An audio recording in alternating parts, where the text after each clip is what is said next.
Argentina tiene ciertas diferencias históricas con el resto de Latinoamérica que no son las que marca nuestra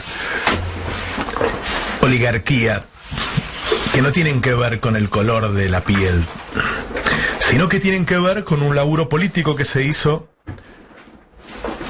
allá por la época de Perón. ¿Qué hizo Perón?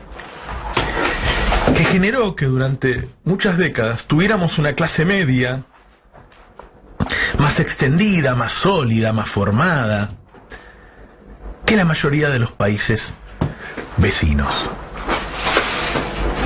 La característica principal que distingue a Argentina del resto tiene que ver con eso, con una clase media más extendida. ¿Y cómo lo consiguió Perón? Una serie de medidas, yo te diría que fundamentalmente la conformación de los sindicatos, el fortalecimiento de los sindicatos, esos tan denostados, ¿viste? Ese espíritu callejero, ese movimiento constante, esa movilización, esa salida a la calle, ese sistema de organizaciones, se fue haciendo una pauta cultural en Argentina. Y resistió siempre, y trabajó siempre, y resistir significa en las épocas malas no perder tanto, y en las épocas buenas esas mismas herramientas sirven para expandirse más. Así, en las buenas y en las malas, la clase media argentina es mayor a la del resto. Imagínate el desafío que significa eso para ellos. Porque la cuestión de cuántos somos los que vamos a vivir más o menos bien o más o menos mal, tiene que ver con un proyecto de país y tiene que ver y afecta al proyecto de colonialismo de Estados Unidos. Es decir, ellos quieren que nosotros seamos países que le vendamos productos primarios. Obviamente, si somos eso, somos países prácticamente sin clase media, que no tiene empleo de calidad. Y nosotros los argentinos queremos algo distinto. Han trabajado mucho en estos 70 años para que vos odies a los factores que hicieron que vos seas clase media. Es decir, vos odias a los sindicatos, vos odias a los tipos que están luchando en la calle, que están luchando por ellos y por vos.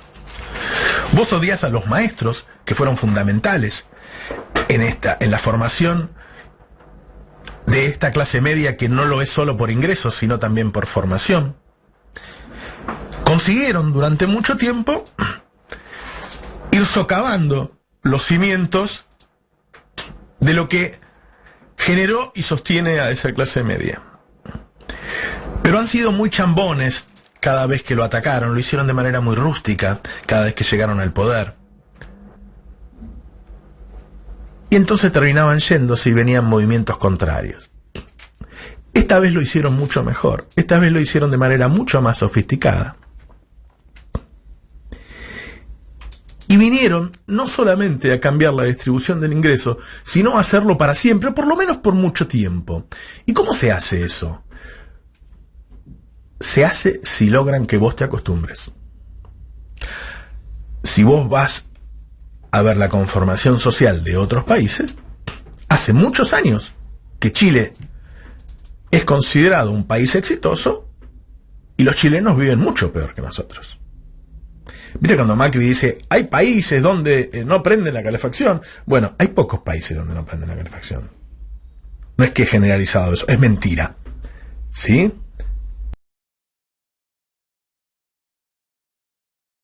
Chile es uno. Chile es uno. Los chilenos se acostumbraron y ellos dicen que tienen una enorme clase media porque tienen una forma de medirlo muy precaria. En realidad tienen una enorme pobreza, una enorme clase media baja, te diría yo, porque están ahí, pero se acostumbraron. Viven en paz y cuando se enojan vienen los carabineros y los cagan a palo, y también se acostumbraron a que el carabinero te puede cagar a palo y no está mal. El tema de acostumbrarse, dicen los que lo estudian, cambiar una sociedad, hace falta entre 15 y 20 años para que acepte, para que se resigne, para que se acostumbre a que su vida va a ser distinta, a que ya no va a ir de vacaciones, a que ya no va a tener la prepaga, a que el pibe no va a ir a esa escuela privada, a que no va a ir tanto al cine ni a la cancha. Hace falta un tiempo. Uno de los principales funcionarios de Macri, que ya no está, me lo dijo en un off meses antes de las elecciones. Nosotros necesitamos estar 12 años para que la gente se acostumbre. Obviamente no me dijo para cagarlos a todos y que nos quedemos los ricos con todos, pero me dijo que era imprescindible desde lo técnico, porque los argentinos consumíamos mucho y por eso teníamos este déficit externo constante, que nos faltan dólares porque consumimos mucho, y que si no tuviéramos esta clase media tan extendida y consumiéramos menos, no nos faltarían dólares. Yo me acuerdo que yo le dije, che, y si regulamos las ventas externas de nuestros productos agropecuarios, ¿no será mejor? Es decir, que el Estado se involucre, puede comprar y vender la cosecha, o puede involucrarse de muchas maneras. No le pareció buena idea.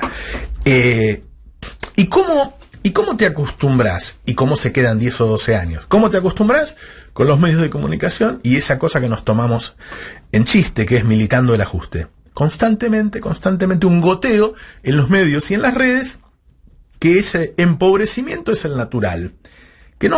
Es más, no te dicen que sos pobre, te dicen, ahora está de moda vivir en un departamento de 30 metros, ahora está de moda usar ropa usada, ahora está de moda, ¿sí? Y vos decís, no soy pobre, estoy a la moda.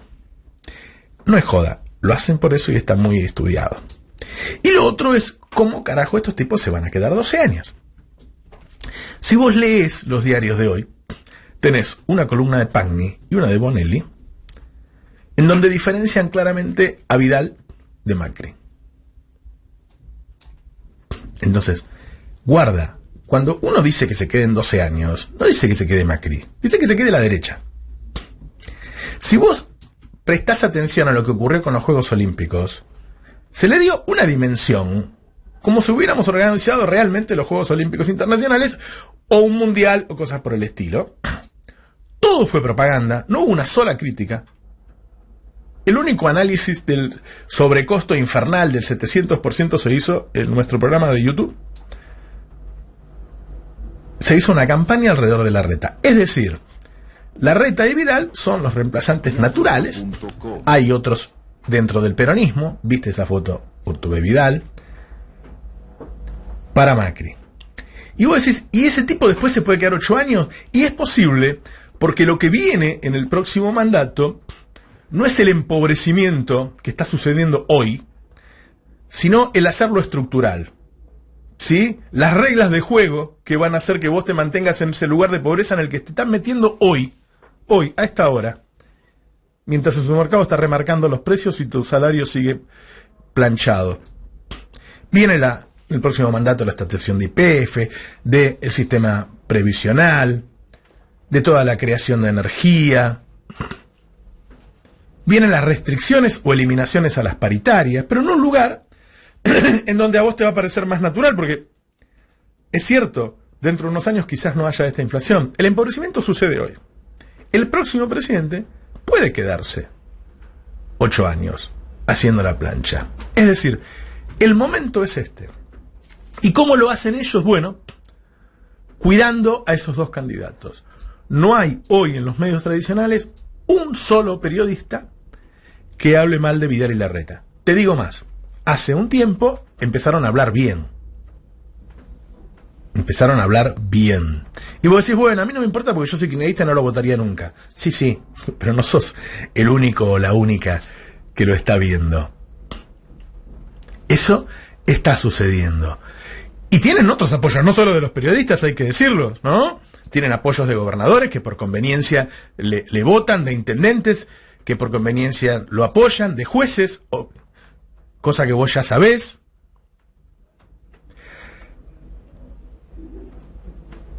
Tenemos un enorme problema para dar esa batalla cultural.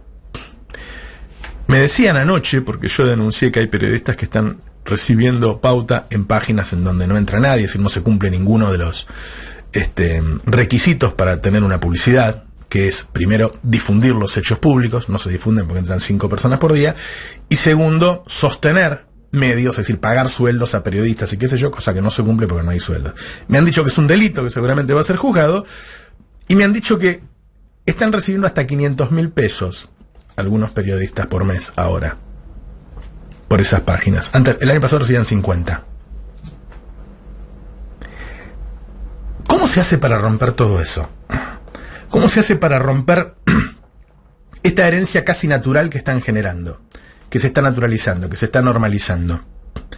Y luchar contra eso, y luchar en algún lugar contra el voto electrónico, que después fue a hablar Arely Jalad, y luchar contra las fake news, que hicieron que Bolsonaro se posicionara de esa. ¿Cómo se hace? Yo tengo para mí que hay que encontrarles el punto flojo.